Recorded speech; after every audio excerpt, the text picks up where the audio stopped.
Arestado sa Quezon City ang isang lalaking matapos umanong magpaputok ng baril. Inamin niyang sa kanya ang baril na hindi lisensyado pero hindi raw siya ang nagpaputok noon. Balita ang hatid ni James Agustin. Mga police station kaya. Walang kawalang 42 anyos sa lalaking construction worker matapos mahulihan ng baril sa barangay Tandang Sora, Quezon City. Bago niya nakatanggap daw ng reklamo ang Talipapa Police Station na nagpapaputok ng baril ang sospek sa lugar. Kami po ay nag-conduct ng casing and surveillance with the follow-up operatives. Doon po ay naktuhan at nakita na may hawak-hawak na baril at kinakalikot po ito.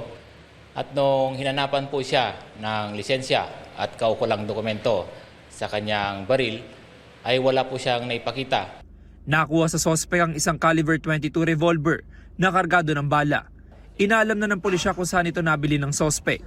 Isinumiti na rin ang baril sa crime laboratory. Ang baril po na nakuha sa kanya ay nasabit na namin for firearms verification and ballistic examination para ma-check po kung nagamit ito sa ibang krimen. Aminado ang sospek na sa kanya nakuha ang baril pero hindi raw siya nagpaputok nito. For protection. Sa kawin ng mga tropa. Pero nagpaputok daw kayo ng baril.